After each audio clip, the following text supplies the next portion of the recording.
তোমার আজকে মুড ভালো না, মন খারাপ, কি ভাই কি হয়েছে? এটা তো মানুষের মন খারাপ হতেই পারে, পারিবারিক শারীরিক মানসিক এগুলা ভালো না। কারণ 15 দিন যাবৎ যদি কোনো সন্তানের মুখ না দেখতে পারি, 2 বছর ধরে 12-14 দিন সে সন্তান নাই, সন্তান মনে হয় পালাইছে বউ স্বর্ণ গয়না নিচে মিনিমাম টাকা পয়সা 20 লাখ টাকার কোনো হিসাব দিতে পারে না। কেন?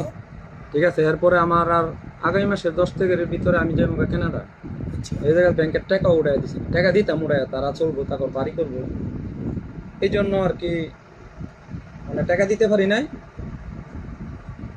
লোন পাস করাই মনে তো বউ ছাড়া টাকা অর্জিত। তাহলে আমার এই মুহূর্তে যদি আমি আমার সন্তান দুইটা থেকে বিয়ে করি, তাহলে আমার কি এটা কি সম্ভব? আমার সন্তান দেখ, নাহলে আমার সন্তানের যদি ক্ষয়ক্ষতি হয়, তাহলে আমি তাদের কাউকে ছাড় দিব না। বাংলাদেশের যত প্রকার আইন আছে আমি নিব। আমি প্রবাসী, আমার চুল পরিমাণকে ভুল ধরলে আমি তার দরকার ভুলে প্রতি 100 করে দিয়ে দিব, 100 করে টাকা দিব একটা ভুল ধরতে পারলে। তো সর্বোপরি আমার সন্তান আমি যদি না পাই, তাহলে আমি তাদেরকে ছাড়বো না ইনশাল্লাহ। সর্বোপরি তোমার কথা কি, তোমার সন্তান বাড়ির সাই নাই, না, না। তোমার ভবিষ্যতে চলে গেছে, চলে গেছে, কোনো ঝামেলা নেই এমনিতেই? না ঝামেলা নাই, ওই টাকা পয়সা কথা কাটাকাটি দিই। ও আমি একটা থাপড়াও দিই নাই, খোদার কসম, আচ্ছা, সরও দিই নাই, বকিও নাই। যাও। তোমার সন্তান এবং তোমার ওয়াইফ তারা যদি এই ভিডিওটা দেখে আমি থাকে, বাংলাদেশ সেনাবাহিনীর কাছে সাহায্য চাইছি, আর কারোর কাছে চাইবো না। পুলিশ মুলিশ যা আছে এভরিথিং, আইন টাইন কোর্ট কিছু না, আমি কোনো মামলাও করবো না। আচ্ছা আমি যে কথাটা বলতেছি, এই ভিডিওটি যদি আপনাদের সম্মুখে যায়, বিশেষ করে সোহাগ ভাই সন্তান এবং ওনার ওয়াইফ যদি আমার ভিডিও বাড়ি সোহাগপুর, আমার নাম সোহাগ সরকার, কাপাসিয়া গাজীপুর। আমি প্রবাসী, সিঙ্গাপুর থাকি, আমার সৌদি আরবে ছিলাম। টোটাল প্রবাসের জীবন 10-11 বছর, আবার আগামী মাসে চলে যাবে ইনশাল্লাহ।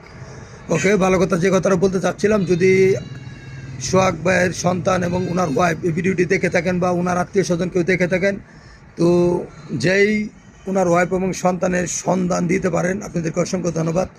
উনি বাইরে চলে যাবে, ওনার সন্তানকে ছাড়া উনি সময় ভালো কাটাইতে পারতেছে না, উনি খুবই মর্মাহত।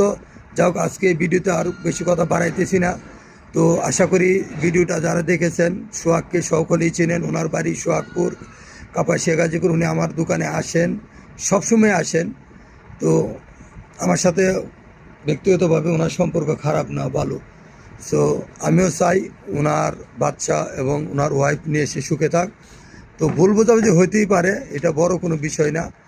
তো আশা করি এই ভুল বোঝাবুঝির অবসান হবে, সোহাগ ভাই এবং সোহাগ ভাইয়ের সন্তান নিয়ে সে সুখী সুন্দর জীবনযাপন কাটাবে, এই শুভকামনা। আল্লাহ হাফেজ, ভালো থাকুন সবাই, ধন্যবাদ।